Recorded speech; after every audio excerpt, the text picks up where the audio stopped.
بالله من الشيطان الرجيم.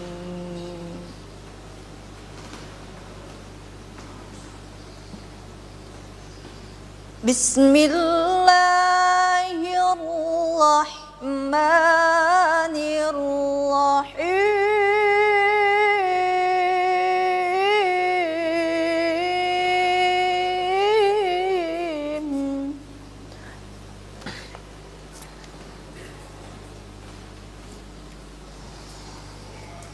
إن الله وملائكته يصلون على النبي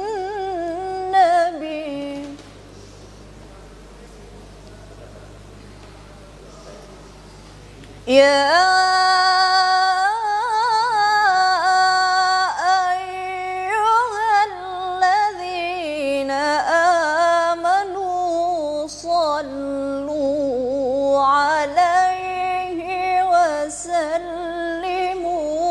تسليما.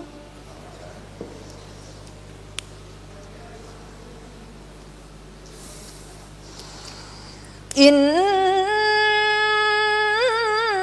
الله وملائكته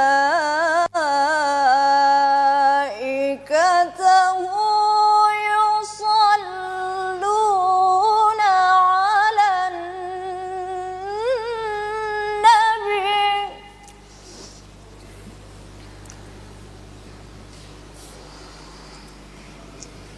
يا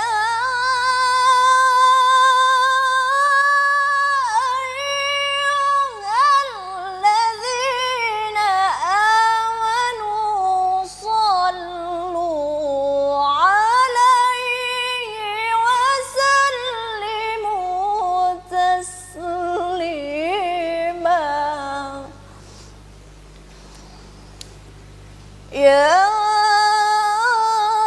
أيها الذين آمنوا صلوا عليه وسلموا تسليما. صدق الله العظيم.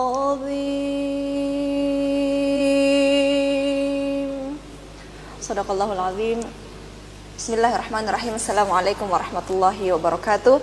Alhamdulillahirabbil alamin. Shalatu wassalamu ala asyrafil anbiya'i wal mursalin sayyidina Muhammad wa ala alihi wa sahbihi ajmain, amma ba'd. Pemirsa dimanapun Anda berada, insyaallah kita berjumpa kembali tentunya dalam program Asbab An-Nuzul atau Asbabun Nuzul. Di hari ini insyaallah kita akan mentadabburi surah Al-Ahzab ayat 56. Tentunya bersama saya telah hadir di studio kita.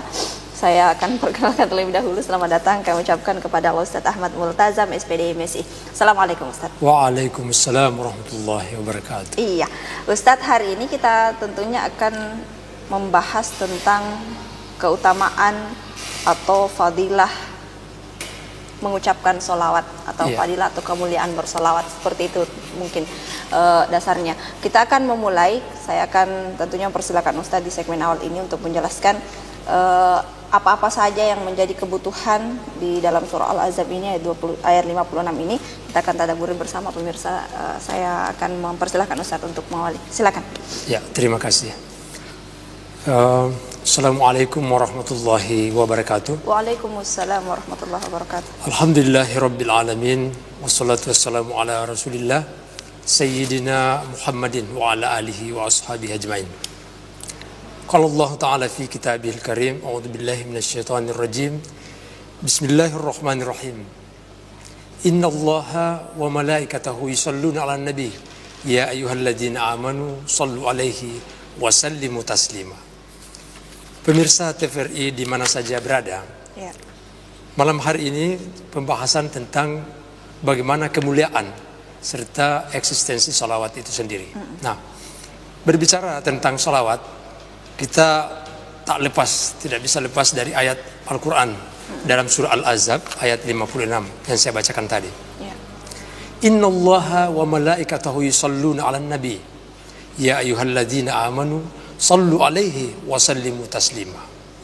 Artinya, sesungguhnya Allah dan para malaikatnya bersalawat kepada Nabi Muhammad sallallahu alaihi wasallam. Ya ayyuhalladzina amanu sallu 'alaihi wa sallimu taslima.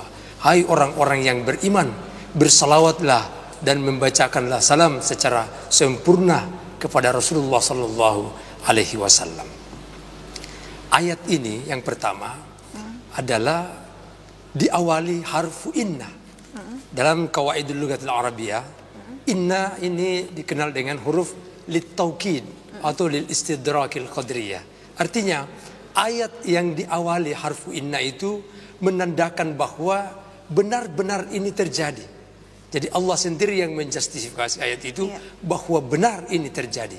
Apa ayat selanjutnya? Innallaha wa malaikatahu. Sesungguhnya Allah dan para malaikatnya. Ini ayat menjelaskan benar-benar adanya Allah dan para malaikatnya. Apa itu? Yusalluna 'alan nabi. Bersalawat kepada Nabi Muhammad sallallahu alaihi wasallam. Dalam berbagai kitab-kitab tafsir, termasuk tafsir Al-Misbah dan tafsir Ibnu Katsir, kalimat yusalluna di sini. Yusalluna kembali lagi karena ketika kita membahas Al-Quran tidak lepas dari persoalan kaidah bahasa Arab, qawaidul lughatil arabiyyah. Yusalluna ini fi'il mudhari. Fi'il mudhari itu kalau dibahasakan dia masuk dalam kalimat present and future. Jadi sesuatu perbuatan yang sedang berlangsung dan akan terus berlangsung. Maka ayat ini bisa diartikan bahwa sesungguhnya Allah dan para malaikatnya sekarang ini bersalawat dan akan terus bersalawat kepada Nabi Muhammad SAW sampai akhir hayat atau sampai hari kiamat nanti. Baik Ustaz, menarik sekali. Mengingat bahwa surah Al-Ahzab ini termasuk ke dalam surah Madaniyah, artinya diturunkan di Madinah tentunya. Nah, kita berbicara tentang asbab an-nuzul. Kalau asbab an-nuzul itu satu ayat itu diturunkan berdasarkan konteksnya atau berdasarkan sesuatu yang terjadi pada saat itu. Ini karena kita beralih ke Madinah ketika proses hijrahnya Rasulullah. Apakah ada kisah-kisah khusus ketika menjelaskan tentang ayat ini diturunkan? Bagaimana asbab an-nuzulnya ini? Jadi begini, secara garis besar ayat-ayat Al-Quran itu ada asbab, ada sebab, sehingga ada kejadian yang melatar belakangi sehingga ayat turun. Itu yang pertama. Yang kedua, ada ayat yang langsung begitu saja turun. Nah, dari berbagai literatur yang ada, dari berbagai ilmu tafsir, ayat ini turun langsung kepada Rasulullah sallallahu alaihi wasallam. Namun setelah itu baru ada hikayat yang menjelaskan tentang hal ini. Penting ini untuk kita ketahui apa hikayat. Saya akan menjelaskan pada kesempatan ini. Nah, ketika ayat ini turun disampaikan oleh malaikat Jibril kepada Rasulullah sallallahu alaihi wasallam, setelah beberapa saat kemudian Rasulullah menyampaikan kepada sahabat ayat ini. Innallaha wa malaikatahu yusalluna 'alan nabi. Ya ayyuhalladzina amanu sallu 'alaihi wa sallimu taslima. Seketika Rasulullah menyampaikan kepada sahabat, ada sahabat bernama Al-Uzlah. Ada Al-Uzlah, ya. Nama sahabat itu Ka'ab bin Al-Uzlah. Dia bertanya, "Ya Rasulullah, selama ini kami sudah diajari cara memberikan salam kepada saudara-saudara kami. Nah, tapi hari ini kita diberikan cara untuk memberikan salawat dan salam kepadamu ya Rasulullah. Maka kami minta petunjuk, ya Rasulullah, bagaimanakah kami bersalawat dan membacakan salam kepadamu ya Rasulullah?" Maka Rasulullah langsung menjawab kepada sahabat Ka'ab bin Uzlah ini, dikatakan, "Wahai sahabatku, cara memberikan salawat, cara membacakan salawat kepada aku, yaitu Allahumma salli ala Muhammad wa ala ali Muhammad kama sallaita ala Ibrahim fil alamina innaka hamidum majid. Allahumma barik ala Muhammad wa ala ali Muhammad kama barakta ala Ibrahim fil alamina innaka hamidum majid." Nah, dari jawaban Rasulullah SAW ini akhirnya sahabat sudah memahami konteks salawat itu sesuai yang dibacakan oleh Rasulullah SAW. Baik, Ini menarik. Ketika tadi dibahasakan oleh Ustadz, memang ayat ini secara langsung diturunkan oleh Allah Subhanahu Wa Taala. Lalu kemudian belakangan baru kita ketahui apa hikayatnya, ada dialognya. Nah, kita masuk ke dalam keutamaan dari sholawat itu sendiri. Fadilah dari sholawat itu sendiri. Saya pernah mendengar ketika ada salah satu ustadz mengatakan bahwa orang yang kikir itu adalah mereka yang benar-benar tidak mau membacakan sholawat.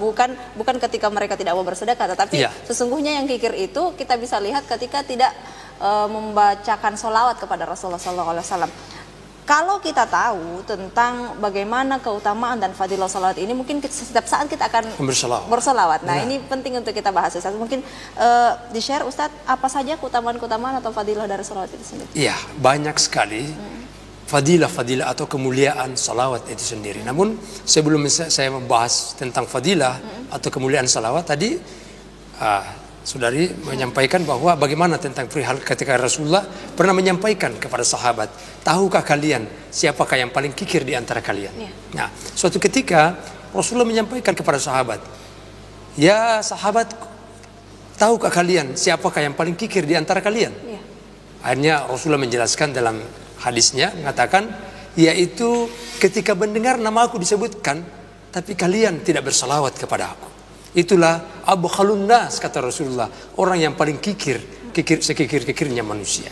Namun di hadis yang lain ada lagi yang meriwayatkan bahwa Rasulullah menyampaikan, wahai sahabatku, apakah kalian tahu sekikir-kikirnya manusia?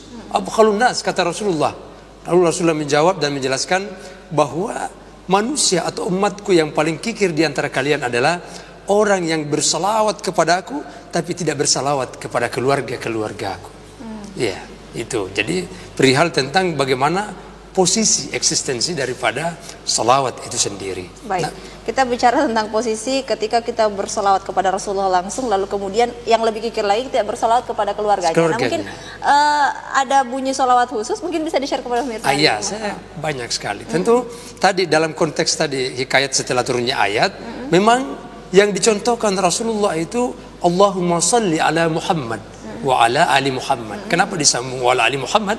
Karena Rasulullah sendiri memberikan penjelasan bahwa ketika bersalawat kepadaku, maka dianjurkan bersalawat kepada ahli baiti, artinya keluarga-keluarga Rasulullah. Maka salawat itu bunyinya seperti ini. Allahumma salli ala Muhammad wa ala ali Muhammad, dan juga terhadap keluarga Muhammad, Nabi Muhammad. Namun sebagian ulama menambah kalimat sayyidina. Allahumma salli ala sayyidina Muhammad wa ala ali sayyidina Muhammad.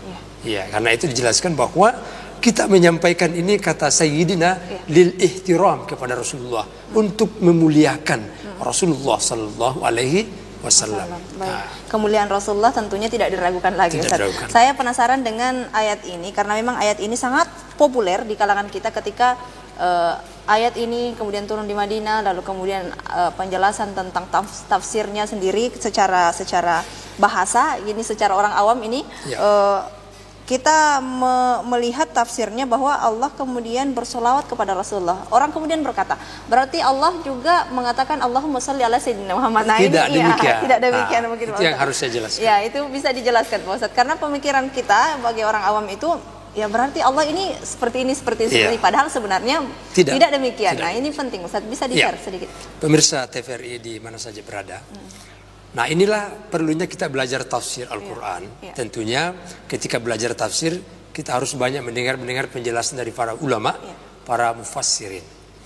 Kalimat yang saya bacakan tadi, Al-Ahzab ayat 56, Innallaha wa malaikatahu yusalluna 'alan nabi. Sesungguhnya Allah beserta para malaikatnya bersalawat kepada Nabi Muhammad SAW. Lalu diakhiri dengan anjuran atau perintah untuk kita bersalawat. Timbul pertanyaan bagi kita, bagaimanakah Allah bersalawat kepada Rasulullah? Bagaimanakah Allah, para malaikatnya bersalawat kepada Rasulullah? Bagaimana juga kita umatnya Rasulullah bersalawat kepada Nabi Muhammad SAW?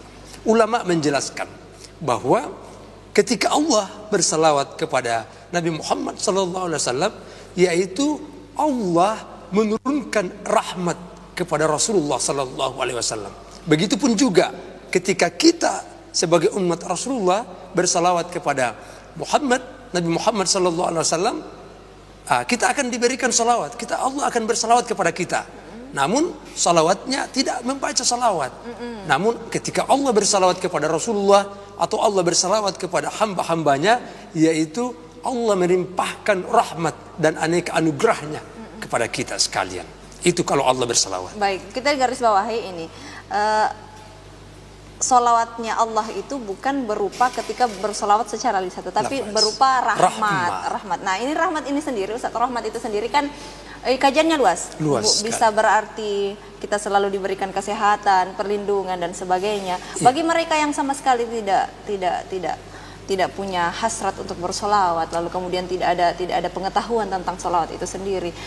Tapi dalam kesehariannya mereka hidupnya, kalau secara kasat mata nih, kalau kita melihat bahwa ini hidupnya enak, ini mereka tentram hidupnya, karirnya bagus dan sebagainya.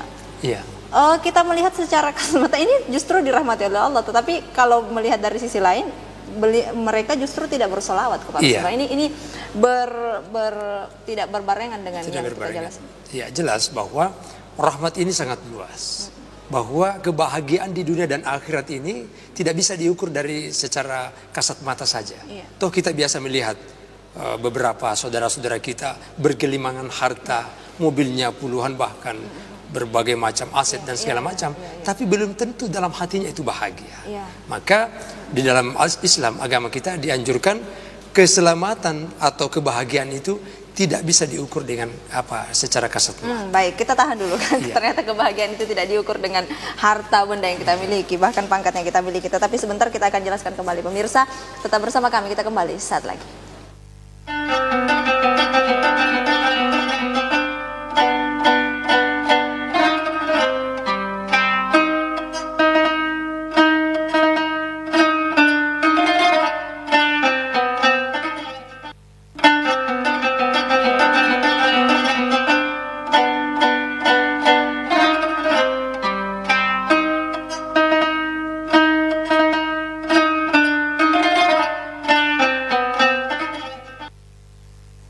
Baik, pemirsa, berbicara tentang solawat, keutamaan dan fadilah salawat itu sendiri tentunya banyak sekali kita rasakan, bukan hanya ketika kita bersolawat kepada Rasulullah, tetapi rahmat Allah itu senantiasa turun kepada kita. Jadi tidak mungkin kita akan kemudian menghitung-hitung nikmat Allah itu. Nah, di surah Al-Ahzab ayat 56 yang kita tadaburi hari ini, ada 3 poin. Tentunya saya tadi sedikit berbincang dengan Ustadz, ada 3 poin yang harus kita bahas lebih jauh.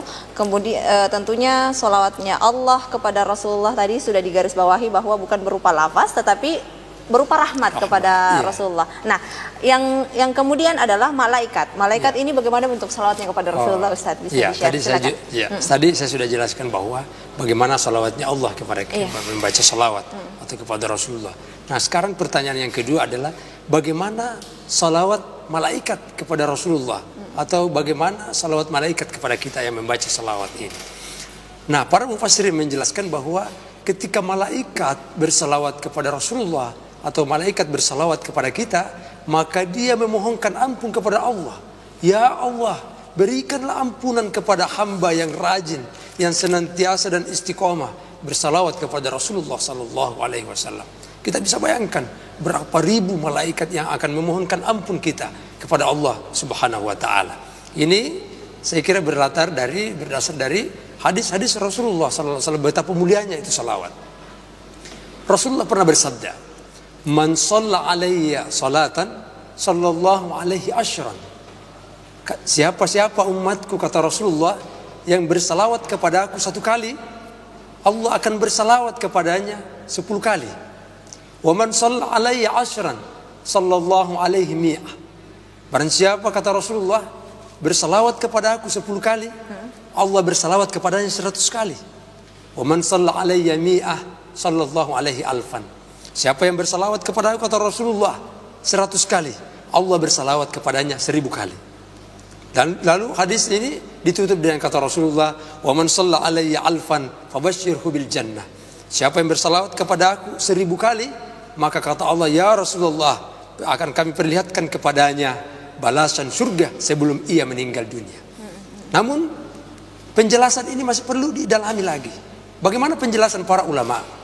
Bukan berarti ketika kita baca 1000 salawat hari ini, Ya. besok mungkin 10 kali saja atau minggu depan tidak baca lagi. Ya. Nah, inilah yang dimaksud istiqomah. Hadis ini sangat relevan dengan ibadah-ibadah yang istiqomah.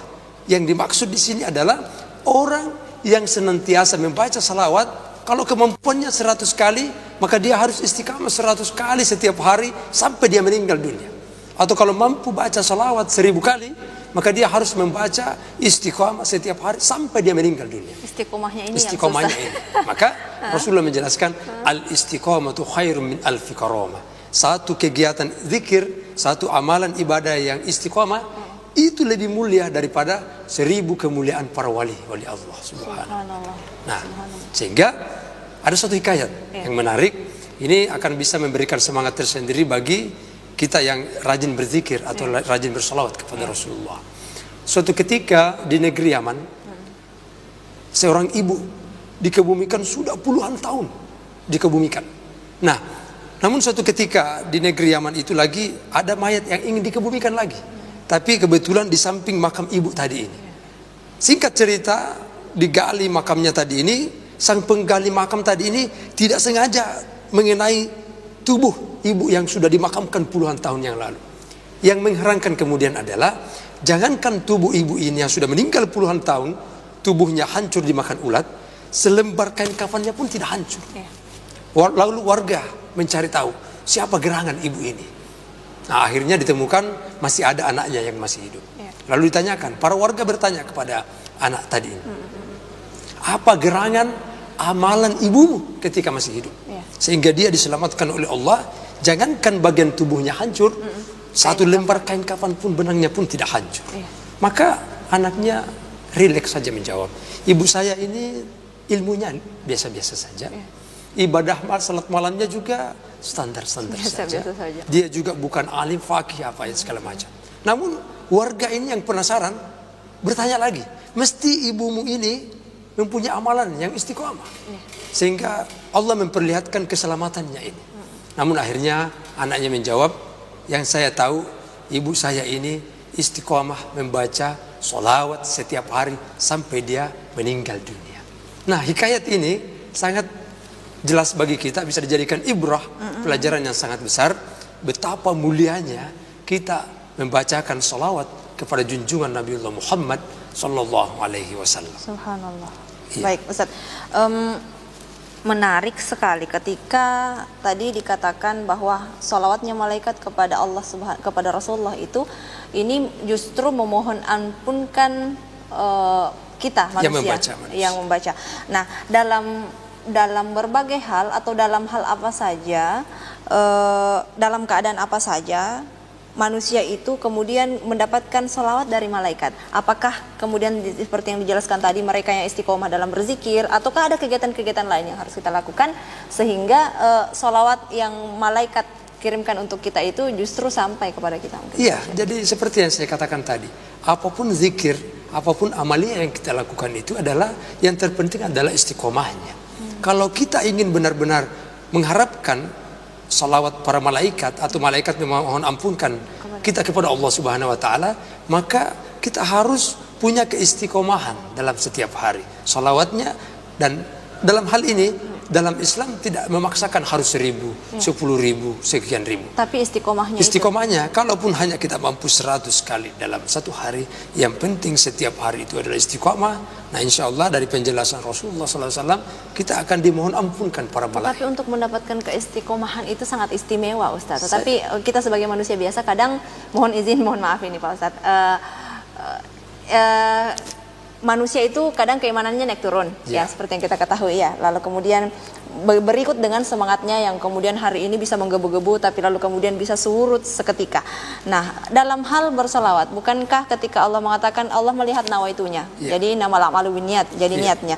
Tetapi dalam prakteknya hari ini mungkin kita bersolawat 100, istiqomah sampai sebulan, lalu kemudian bulan berikutnya itu tidak. Jadi apakah ini kemudian melunturkan pahala keistiqomahan kita, atau bagaimana perhitungannya ini? Ya, makanya begini. Sebelum saya bahas ke sana, maka dalam berzikir itu perlu mengetahui cara berzikir, etika berzikir itu bagaimana.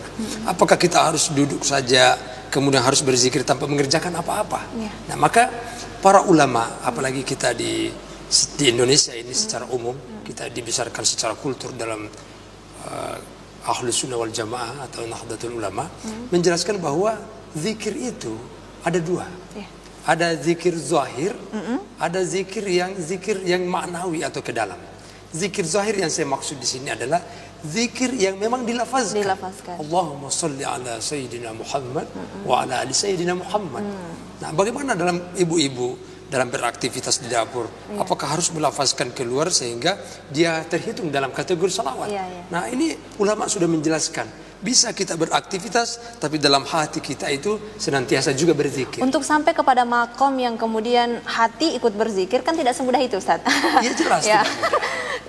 Orang yang kemudian saya tahu bahwa karomah-karomah atau kewalian wali-wali Allah itu hari ini sampai kepada makom yang memang tadi dikatakan bahwa salawatnya itu maknawi, ke dalam. Bisa mereka dalam keadaan berdiri, bisa mereka dalam keadaan perjalanan, berpergian, lalu kemudian bersalawat. Nah, untuk sampai ke sana ini Ustaz, mungkin ada tips khusus? Ya, ada tips. Tipsnya jelas kita harus melatih diri. Ya, bagaikan kita melihat seperti anak-anak, tidak mungkin anak yang kecil itu bisa langsung berlari atau berjalan. Nah, untuk mendalami zikir yang maknawi tadi, zikir yang zikir sir, dalam batin, dalam hati itu, dalam rahasia itu, mesti seorang hamba Allah atau umat Rasulullah yang memang benar-benar mencintai Rasulullah dan memang dalam kehidupannya ada keinginan besar untuk berzikir kepada Allah dan membacakan salawat, dia harus memang melatih diri dalam setiap hari. Baik, kita tahan di melatih diri. Pasti banyak sekali tips-tips yang tentunya akan kita bagi. Kita stop dulu sampai melatih diri karena kita akan break dulu, Ustadz. Kita jangan kemana-mana pemirsa, kita kembali saat lagi.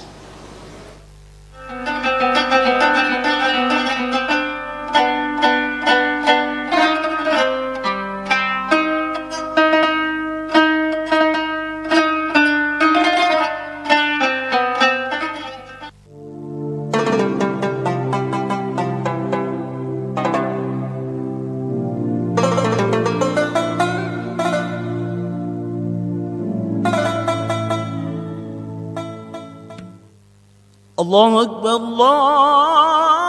الله أكبر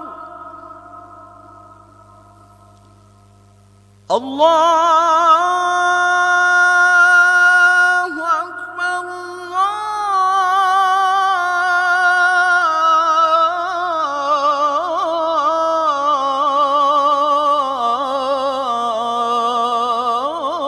الله أكبر أشهد أن لا إله إلا الله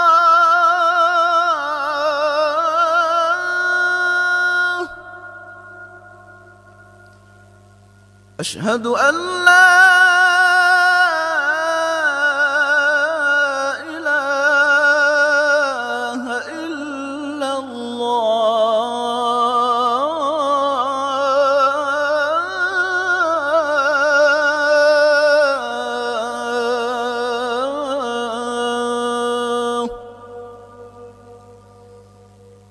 أشهد أن محمدًا رسول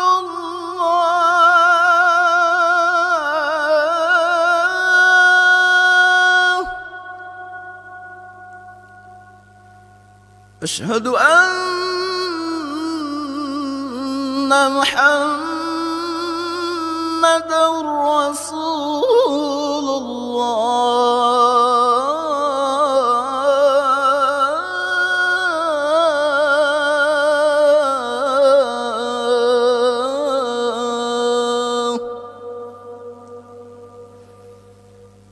حي على الصلاة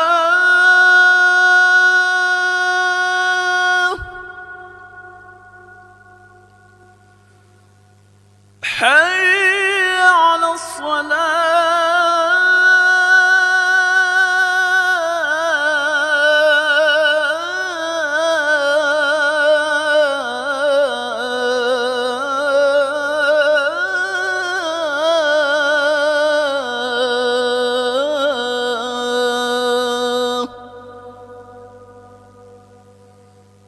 حي على الفلاح الفلاح حي على الفلاح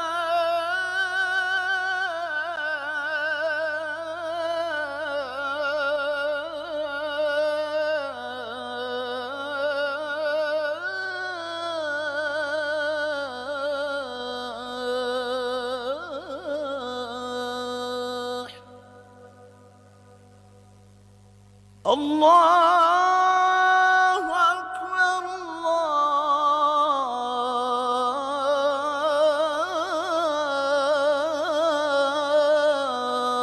الله أكبر لا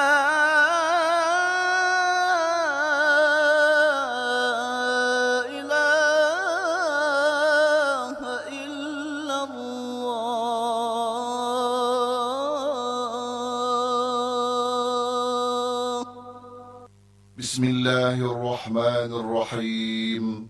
اللهم رب هذه الدعوة التامة والصلاة القائمة آت سيدنا محمدا الوسيلة والفضيلة والشرف والدرجة العالية الرفيعة وابعثه المقام المحمود الذي وعدته إنك لا تخلف الميعاد. يا الله يا رحمن يا رحيم يا مالك يا قدوس يا سلام يا مؤمن يا مهيمن يا عزيز يا جبار يا متكبر يا خالق يا بارئ يا مصور يا غفار يا قهار يا وهاب يا رزاق يا فتاح يا عليم يا قابض يا باسط يا خافض يا رافع يا معيذ يا مذل يا سميع يا بصير يا حكم يا عدل يا لطيف يا خبير يا حليم يا عظيم يا غفور يا شكور يا علي يا كبير يا حفيظ يا مقيت يا حسيب يا جليل يا كريم يا رقيب يا مجيب يا واسع يا حكيم يا ودود يا مجيد يا بعيد يا شهيد يا حق يا وكيل يا قوي يا متين يا ولي يا حميد يا موسي يا مبدي يا معيد يا محيي يا مميت يا حي يا قيوم يا واجد يا مجيد يا واحد يا أحد يا صمد يا قادر يا مقتدر يا مقدم يا مؤخر يا أول يا آخر يا ظاهر يا باطن يا ولي يا متعالي يا بر يا تواب يا منتقم يا عفو يا رؤوف يا مالك الملك يا ذا الجلال والإكرام يا مقسط يا جامع يا غني يا مغني يا مانع يا ضار يا نافع يا نور يا هادي يا بديع يا باقي يا وارث يا رشيد يا صبور Ya Allah, Ya Allah.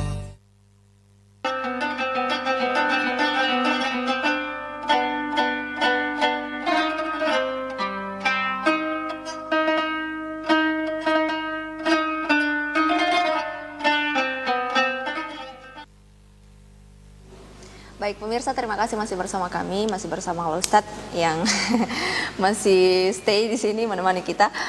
Semakin kesini semakin pembahasan kita ini semakin menarik, semakin penasaran ini pemirsa yang di rumah termasuk saya Ustadz. Tadi kita telah membahas 2 poin dari surah Al-Ahzab ini ayat 56 tentang bagaimana bentuk salatnya Allah kepada Rasulullah lalu kemudian malaikat.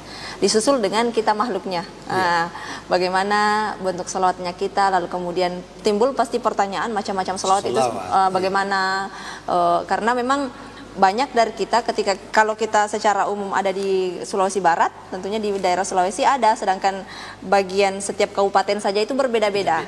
Mereka dialeknya berbeda, lalu kemudian bentuk salatnya berbeda, kebiasaannya pun berbeda. Mungkin bisa di-share kepada pemirsa. Jadi, iya, benar sekali. Menarik sekali penjelasannya tentang salawat tadi. Kita baru masuk di tahap ketiga. Bagaimana salawat manusia atau makhluk ini kepada Rasulullah. Tentu tadi sudah dijelaskan bahwa kita sebagai manusia ini sesuai dengan petunjuk dari Rasulullah SAW cara bersalawat kepada Rasulullah. Bagaimanakah manusia bersalawat kepada Rasulullah? Nah, tentu salawatnya tadi itu ada 2 kategori. Yang pertama kita bersalawat kepada Rasulullah dan kita bersalawat kepada ahli bait. Ahli bait artinya keluarga-keluarga Rasulullah SAW. Nah, tentu salawat yang sederhana atau simple adalah Allahumma salli ala Muhammad wa ala ali Muhammad. Ya. Jadi sebenarnya tadi saya koreksi sedikit, bukannya di Indonesia ini bermacam-macam berbeda-beda salawat. Hanya di setiap manusia, di setiap orang itu beda cara menggunakan. Ada yang memakai salawat yang simple, ada salawat yang sederhana, ada yang memang salawatnya panjang. Ya, tadi sudah saya katakan minimal salawatnya itu Allahumma salli ala Muhammad wa ala ali Muhammad.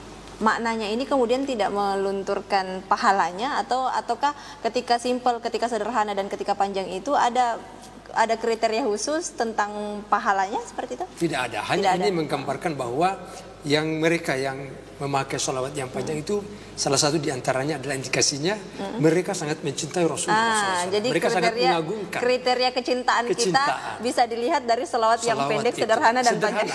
Ya.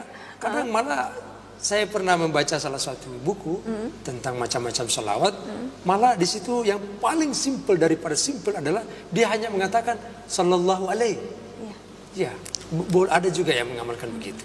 Namun kalau kita merunut dari hikayat atau hadis-hadis Rasulullah SAW yang harus ada 2 minimal kriteria tadi yang saya sampaikan. Yang pertama salawat kepada Rasulullah dan salawat kepada ahli bait atau keluarganya. Nah itu. Namun tadi saya sudah sampaikan salawat yang simple. Ada lagi salawat yang sederhana tadi. Jadi salawat yang sederhana yang agak di atas sedikit, Allahumma salli ala Sayyidina Muhammad wa ala ali Sayyidina Muhammad. Namun kalau kita melihat lagi ada salawat yang panjang memang yang lengkap. Kalau di Sulawesi Barat ini sesuai dengan dialek dan bahasanya tentunya, di Sulawesi Barat ini dikenal dengan nama salawat suku. Nah, suku itu dalam artian yang lengkap. Nah, suku ya. Salawat yang lengkap. Orang Mandar bilang di Sulawesi Barat ini salawat suku. Namun setelah kita lihat dalam versi Arabnya dia adalah salawat nariyah. Allahumma salli salatan kamila wa sallim salaman tamman ala sayyidina Muhammadin tanhalu bihil uqad wa tanfariju bihil kurab wa tuqda bihil hawaiju wa tunai ya sampai selanjutnya. Itu maksud adalah salawat yang paling panjang dan yang paling lengkap. Masuk salawat nariyah namanya. Baik. Lalu kemudian timbul pertanyaan ketika kita bersolawat. Tadi kan yang paling simpel adalah sallallahu alaihi. Nah, tadi sedikit saya ada bincang-bincang dengan Ustadz penggunaan tentang Sayyidina, lalu kemudian katanya di dahulu memang tidak ada. Oh iya, benar. Bisa di-share itu? Saya bisa sampaikan di sini. Nah, awal mula ketika memang biasa kadang terjadi pertentangan. Katanya ya memang secara konteks setelah ayat ini turun maka Rasulullah mengajari para sahabat untuk bersalawat. Memang benar bahwa Rasulullah mengatakan cara bersalawat seperti inilah. Allahumma salli ala Muhammad wa ala ali Muhammad kama sallaita ala Ibrahim fil alamin innaka Hamidum Majid. Di sini terjadi perbedaan para ulama. Ya, ulama yang mau mengatakan secara konteks tadi ini ya memang tidak memakai sayyidina lagi. Namun ada ulama yang memakai sayyidina. Kenapa? Ada juga dasar dari Rasulullah, karena suatu ketika Rasulullah SAW mengatakan ana sayyidu bani Adam. Saya ini, kata Rasulullah, penghulu manusia. Maka dengan dasar hadis inilah ulama menafsirkan ketika kita bersalawat patut kiranya kita menambah kata sayyidina atau penghulu. Apakah ini yang kemudian menjadi dasar di perbedaan antara ormas Islam, mohon izin, ketika di tahiyat akhir itu teman-teman kita di Muhammadiyah tidak menggunakan sayyidina. Allahumma sholli ala Muhammad wa ala ali Muhammad kama shallaita ala Ibrahim wa ala, tidak ada penggunaan sayyidina. Nah, ini menarik Ustaz untuk kita share mungkin. Apakah ini kemudian menjadi dasar tadi ketika merujuk ke hadis itu? Jadi dalam at-tahiyat itu memang Rasulullah pernah bersabda, ya dalam hadis ini jelas katakan, man shalla salatan wa lam tusalli fiha alayya wala ala ahli baiti lam tuqbalu min.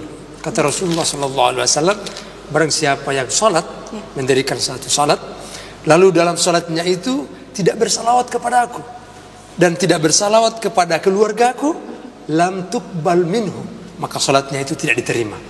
Nah, kata-kata Rasulullah ini dikatakan barang siapa yang tidak bersalawat dalam salat. Nah, maka salawat inilah tadi dua versi.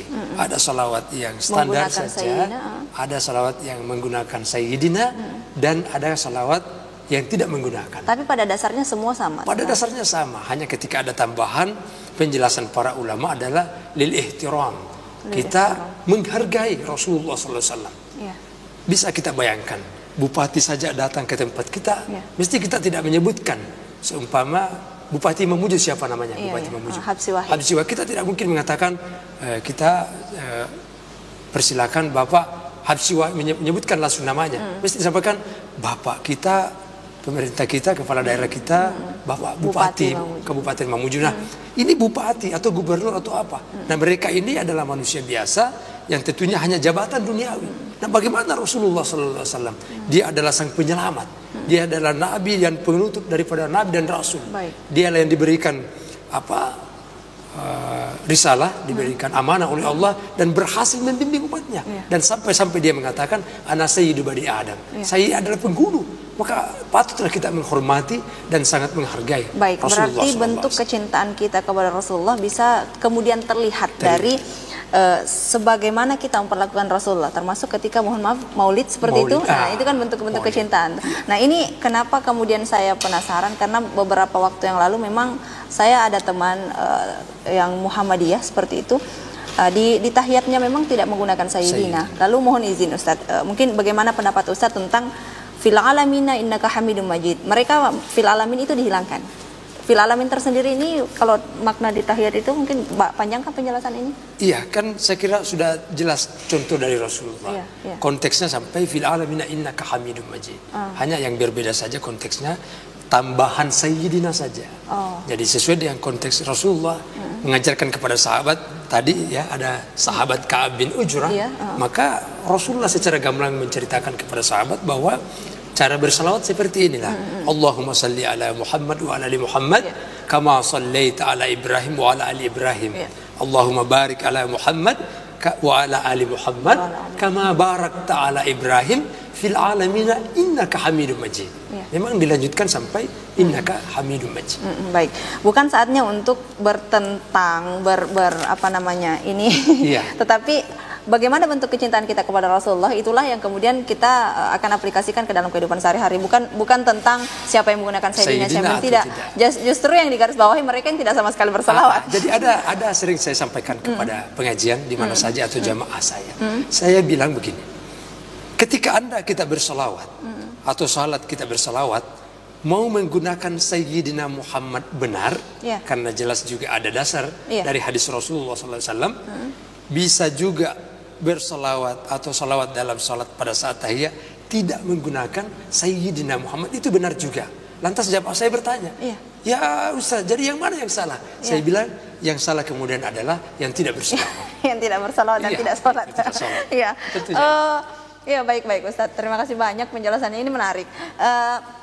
Tadi di awal sekali kita mengatakan bahwa sekikir-kikirnya kita adalah yang kemudian tidak mau bersalawat kepada Rasulullah. Nah, mungkin bisa di-share keutamaan atau fadilah seharusnya kita tahu di momen ini juga. Kita akan memberikan penguatan kepada pemirsa yang ada di rumah bagaimana sholawat itu sendiri, bagaimana fadilahnya sehingga kita rajin bersalawat kepada Rasulullah. Ya, saya saya lebih melengkapi lagi seperti yang dicantumkan dari berbagai literatur pada kitab-kitab para ulama-ulama salaf. Ini yang paling penting tadi. Di samping salawat, ketika kita bersalawat kepada Rasulullah, Allah bersalawat kepada kita beserta para malaikatnya, termasuk juga bahwa dalam salat itu salat tidak diterima ketika kita tidak bersalawat. Nah, ada satu lagi poin yang penting. Nah, di antaranya yaitu hadis Rasulullah menjelaskan bahwa ad-du'a'u mahjubun hatta yusalli ala Muhammad wa ahla baitihi. Kata Rasulullah sallallahu alaihi wasallam, doa yang kita bacakan kepada Allah Subhanahu wa taala itu mahjubun, dihijab. Iya, dihijab atau ditahan. Ya, hatta yusalli ala nabi wa ala ahli baitihi. Kata Rasulullah, doanya itu terhijab atau terhalang sampai dia membacakan salawat kepada Rasulullah beserta bersalawat kepada ditangguhkan tentunya sampai ketika kita bersalawat lalu kemudian semua keinginan kita itu dikabulkan. Akan dikabulkan oleh Allah Subhanahu wa taala. Jadi salawat itu kalau mau simpelnya adalah dia adalah kata kunci benar. Baik, untuk membuka satu pintu itu harus pegang kuncinya. Baik, terima kasih banyak Ustaz. Kita menarik sekali pemirsa, kita akan break dulu, tetap bersama kami, kita kembali sesaat lagi.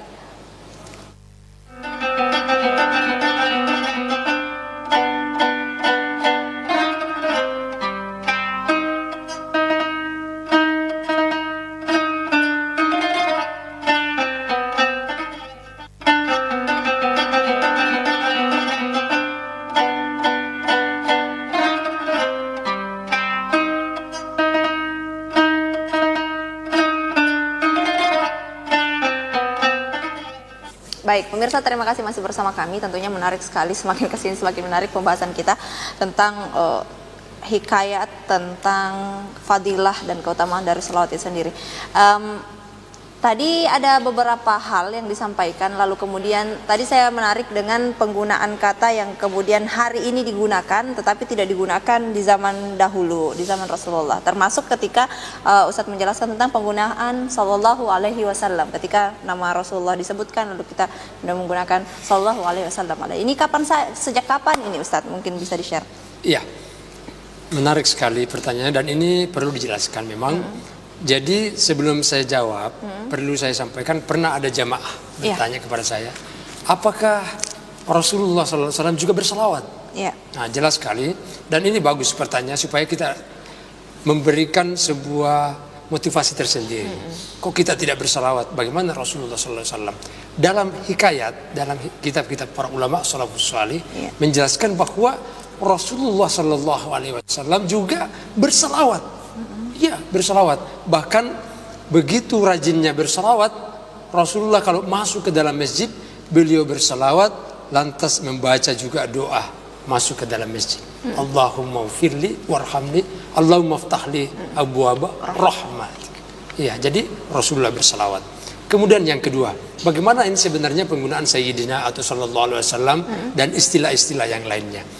Dalam sejarah kita bisa baca bahwa di masa Khulafaur Rasyidin atau di masa para sahabat, terlebih lagi nanti masa pemerintahan Harun ar-Rasyid.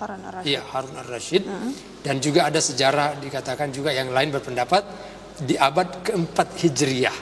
Maka dianjurkanlah itu menggunakan kata atau istilah Sallallahu Alaihi Wasallam setelah dituliskan Muhammad, Nabi Muhammad. Jadi dalam itu di dalam sejarah itu jelaskan para ulama-ulama kita dahulu sangat tidak menyendangi menulis nama Nabi Muhammad, kemudian di belakangnya ditulis Sallallahu Alaihi Wasallam tapi disingkat. Tidak terkadang menulis Muhammad SAW. Itu sangat ulama-ulama dulu tidak menganjurkan itu. Sangat dianjurkan, terutama di masa Harun ar-Rasyid, menulis kata Muhammad di belakangnya itu Sallallahu Alaihi Wasallam, tidak disingkat. Kalau di Indonesia biasanya SAW jangan. Harusnya ditulis Sallallahu alaihi wasallam. Kembali lagi persoalannya adalah lil ihtiram. Kita menghargai atau sangat mengagungkan, menghormati Rasulullah sallallahu alaihi wasallam. Ya, saya kira itu yang jelas. Baik. Nah, tadi penggunaan sallallahu alaihi wasallam. Di 25 nabi populer atau yang harus kita ketahui ada 25 nabi ini memang belakangnya adalah alaihi salam. Lalu kemudian Rasulullah sendiri sallallahu alaihi wasallam. Makna khusus dari sallallahu alaihi wasallam ini. Ya, yang pertama bahwa kalimat sallallahu alaihi wasallam itu pemberian langsung dari Allah Subhanahu wa taala sendiri. Karena lewat ayatnya tadi itu di dalam Al-Ahzab, surah Al-Ahzab dalam ayat 56. Nah, kemudian istilah itulah semasa Rasulullah masih hidup belum populer itu menggunakan kata Sayyidina. Nanti di masa para Khulafaur Rasyidin, saya peninggal beliau, baru mereka menggunakan kata Sayyidina. Tadi Harun ar-Rasyid itu di masa Harun ar-Rasyid, baru mereka sangat menganjurkan itu. Para ulama menganjurkan ketika menyebut nama Nabi Muhammad harus ada sallallahu alaihi wasallamnya. Begitupun juga menuliskan nama Muhammad sallallahu alaihi wasallam jangan disingkat, harus dilafazkan, dituliskan secara lengkap sallallahu alaihi wasallam.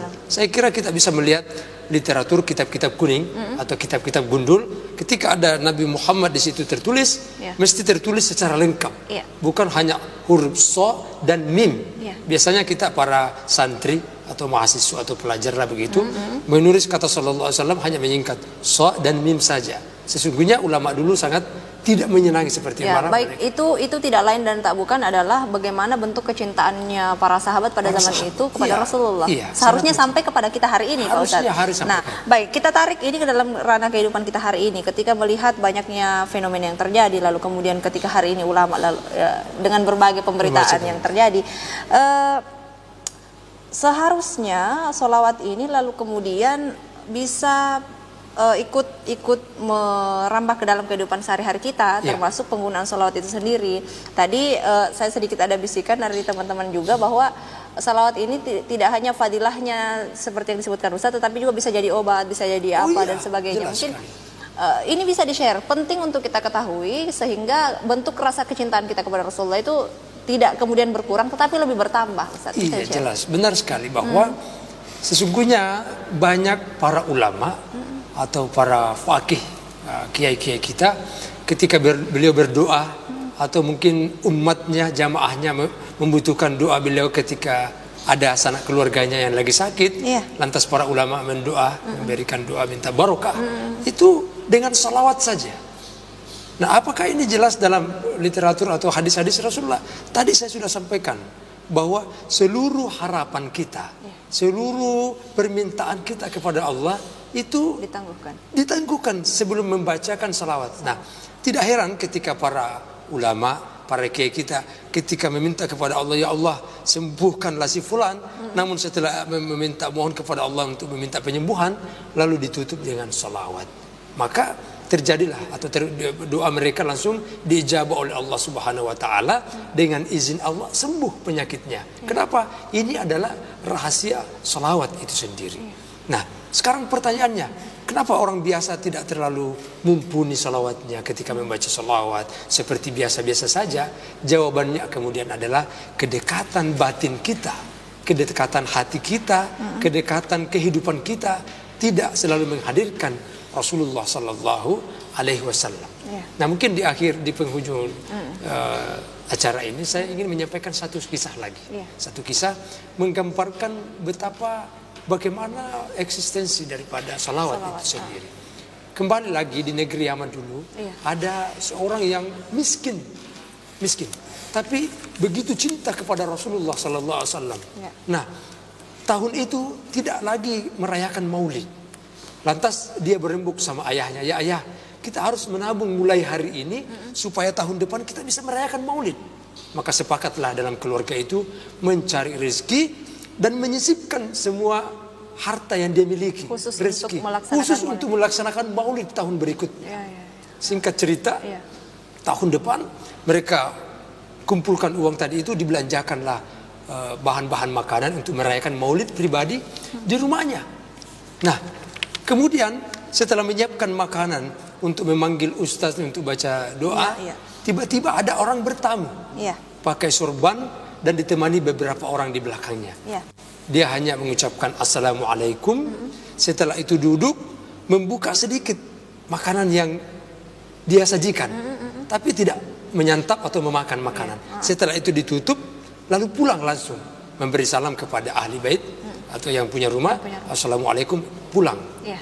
Namun beberapa saat kemudian setelah kejadian ini, ada ulama yang datang kepadanya yang dia tunggu-tunggu tadi untuk baca doa. Lalu perihal sang pemilik rumah tadi menyampaikan kisah, ada orang tadi ini yang datang tidak bicara, hanya memberi salam dan kembali pulang langsung kembali. Maka ulama tadi kiai ini mengatakan, ketahuilah bahwa tadi seorang sosok manusia yang datang dan ditemani beberapa orang di belakangnya itu, yang bertamu tidak berbicara apa-apa, ketahuilah bahwa dia itu adalah Rasulullah Sallallahu Alaihi Wasallam. Nah, ini bukti bahwa kepada kita betapa mulianya salawat kepada Rasulullah Sallallahu Alaihi Wasallam. Baik, insya Allah mudah-mudahan salawat yang kita panjatkan senantiasa memberikan syafaatnya di yaumil akhir, insya Allah. Mudah-mudahan Rasulullah memberikan syafaatnya kepada kita semua, insya Allah. Terima kasih banyak Pak Ustadz, mudah-mudahan menjadi bahan kesimpulan juga untuk dialog kita hari ini. Menarik sekali, banyak hal yang ingin kita bahas tentang sholawat, tetapi waktu kita tidak cukup. Tapi mudah-mudahan itu jadi ibrah untuk kita semua, pelajaran yang sangat berharga untuk kita semua. Senantiasa membumikan sholawat. Tentunya di daerah kita ini senantiasa mencintai Rasulullah dengan banyak-banyak bersolawat, karena fadilah dengan sholawat itu luar biasa. Luar biasa, sampai hari ini kita bisa sehat, sampai hari ini keluarga kita bisa sehat, benar. Semuanya. Ya, tidak habis ini untuk kita bahas. Tetapi terima kasih banyak Ustadz untuk atensinya hari ini. Mudah-mudahan kita selalu dilimpahkan rahmat dari Allah Subhanahu Wa Taala. Baik pemirsa, terima kasih atas segala kebersamaan Anda. Insya Allah kita kemudian akan bertemu lagi, tetapi dengan tema-tema yang sangat menarik. Di antara tema-tema ini termasuk tentang sholawat yang kita bahas hari ini, tetapi mohon izin untuk kita akan usai dulu. Terima kasih sekali lagi atas kebersamaan Anda. Mohon maaf atas segala kekurangan. Mewakili Ustaz dan juga kami yang ada di sini, kami akhiri wabillahi taufiq wal hidayah. Assalamualaikum warahmatullahi wabarakatuh. Waalaikumsalam warahmatullahi.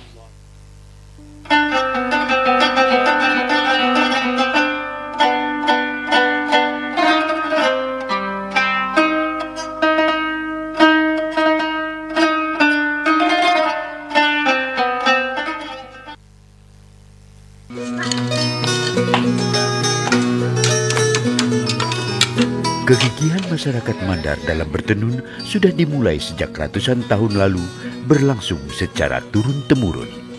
Perangkat tenun yang digunakan baik kayu pemintal, pewarnaan benang, dan pemeliharaan ulat sutra semua diambil dari tanah leluhur yang ada di sekitarnya. Lestarikan tenun sebagai budaya milik bangsa.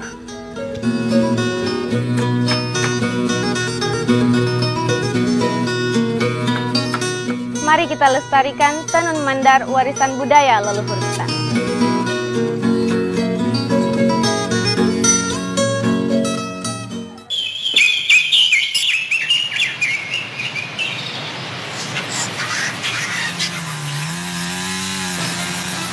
Lihatlah mereka membabat hutan hanya untuk kepentingan pribadi, tanpa peduli kelangsungan hidup flora dan fauna di dalamnya. Mari kita lawan illegal logging.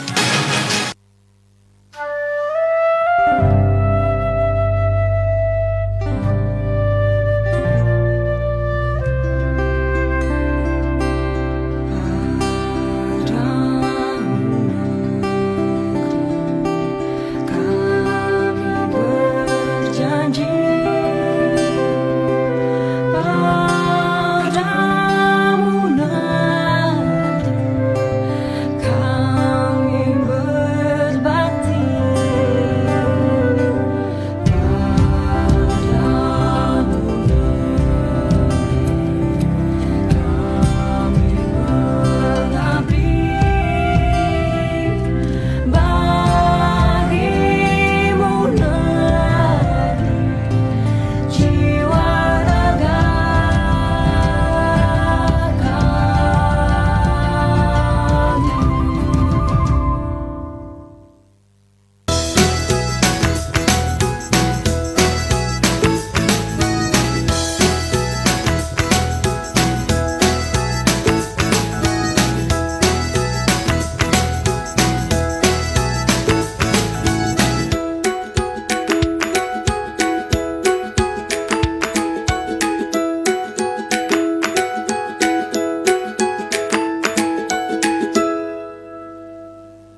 Wakil Presiden Yusuf Kala mengevaluasi penanganan dan pemulihan wilayah yang terdampak gempa, tsunami, dan likuifaksi di Sulawesi Tengah.